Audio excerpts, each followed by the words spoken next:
right, one and only Ivan. Page 118 is where we're starting. The heading is The One and Only Ivan. What a coincidence. When all the humans have left, I send Bob to check on Ruby. Oh yeah, this is really sad. I forgot Stella died. Now baby Ruby's alone. How is she? I ask when he returns. She was shivering, Bob says. I tried to cover her with hay and I told her not to worry because you were going to save her.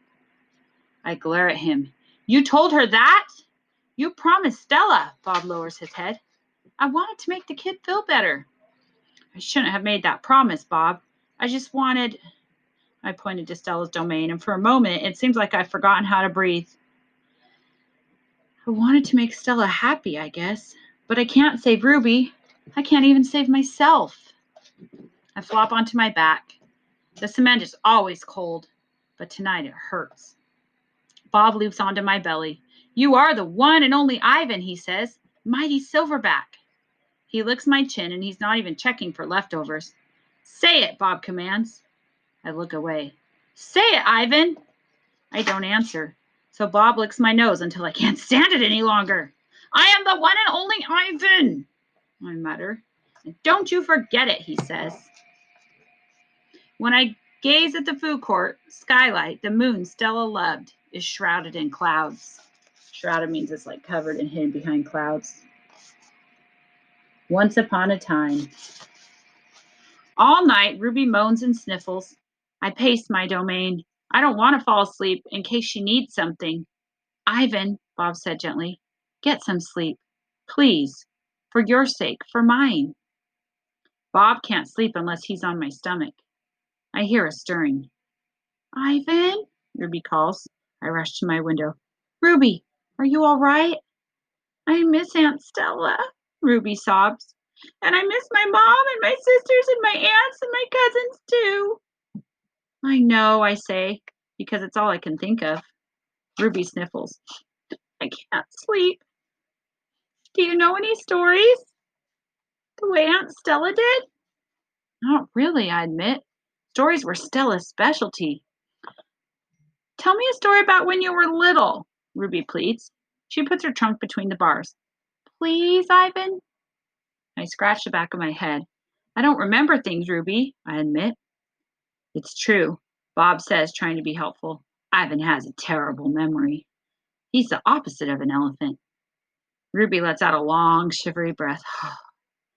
Oh, well, that's okay. Night, Ivan and Bob. I listen to Ruby's soft sobs for a long, horrible minute. Then I hear myself saying, once upon a time, there was a gorilla named Ivan. And slowly and deliberately, I try to remember. So he's doing his very best to remember his life. The grunt. I was born in a place humans call Central Africa, in a dense rainforest so beautiful, no crayons could ever do it justice. Gorillas don't name their newborns right away, the way humans do. We get to know our babies first. We wait to see hints of what might yet be. When they saw how much she loved to chase me around the forest, my parents decided on my twin sister's name, Tag. Oh, how I loved to play tag with my sister. She was nimble, but when I got too close, she would leap onto my unsuspecting father. Then I would join her and we would bounce on the tolerant belly until he gave us the grunt, the rooting pig sound that meant enough. The game never got old, although my father might have disagreed. Mud. It didn't take long for my parents to find my name. All day long, every day, I made pictures. I drew on rocks and bark in my poor mother's back. I used a sap from leaves. I used a juice from fruit, but mostly I used mud. And that is why they called me Mud. To a human, mud might not sound like much, but to me, it was everything. Protector. My family, which humans call a troop, was just like any other gorilla family. There were 10 of us. My father, the silverback, my mother, and 3 other adult females. A juvenile male called a blackback, and 2 other young gorillas. Tag and I were the babies of the group. We squabbled now and then, that means they argued or fought, as families will, but my father knew how to keep us in line with a simple scowl. And for the most part, we were happy to do what we were meant to do, to feed and forage and nap and play. My father was a master at leading us to the ripest fruit for our morning feast and the finest branches for our night's nest. He was everything a silverback is meant to be: a guide, a teacher, a protector. And nobody could chest beat like my father. A perfect life. Gorilla babies and elephant babies and human babies are not so different, except that a gorilla gets to spend the day riding on his mother's back, like a cowboy on a horse. It's a pretty great system from the baby's point of view. Slowly, carefully, a young gorilla begins to venture farther and farther away from the safety of his mother's arms. He learns a skill he will need as an adult: how to make a nest of branches. Weave them tightly or they will fall apart in the middle of the night. How to beat your chest. Cup your palms to amplify the sound. How to go vining from tree to tree. Don't let go. How to be kind. Be strong. Be loyal. Growing up gorilla is just like any other kind of growing up. You make mistakes. You play. You learn. You do it all over again. It's very true. It was for a while a perfect life. The end. One day, a still day, when the hot air hummed, the humans came. Vine. After they captured my sister and me, they put us in a cramped, dark crate that smelled of urine and fear. Urine's pee, so that's gross. Somehow I knew that in order to live, I had to let my old life die. But my sister could not let go of our home. It held her like a vine, stretching across the miles, comforting, strangling. We were still in our crate when she looked at me without seeing, and I knew that the vine had finally snapped. She wasn't going to make it. She couldn't stand being caged. The temporary human.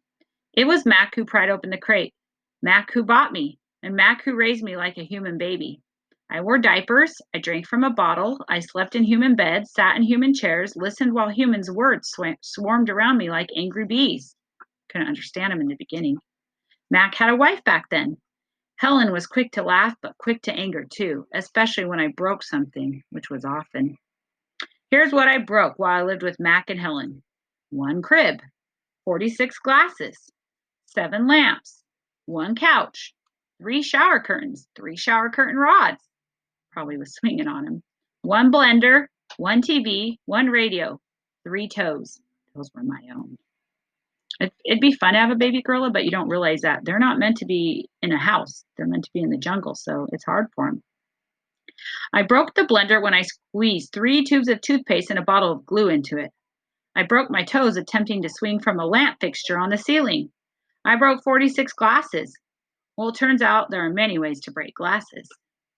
Every weekend, Mac and Helen took me in their convertible to a fast food restaurant where they ordered me French fries and a strawberry shake.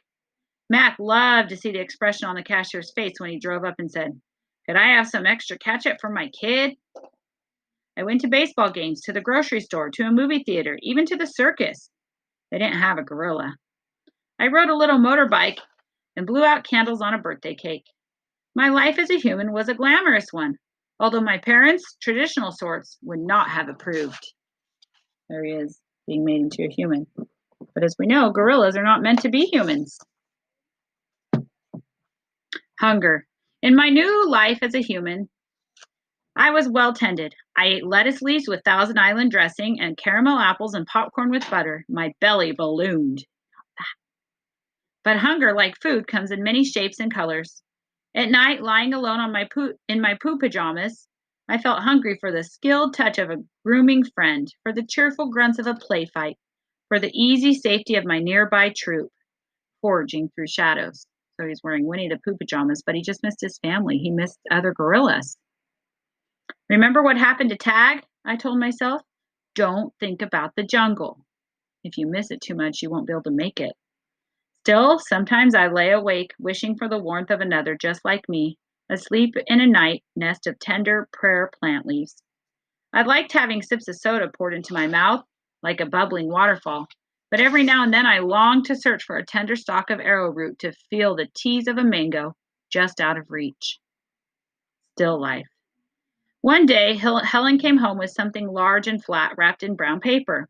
Look what I bought today, she said excitedly as she tore off the paper. A painting to go over the living room couch. Fruit in a bowl? Max said with a shrug. Big deal. This is fine art. It's called a still life, Helen explained, and I think it's lovely.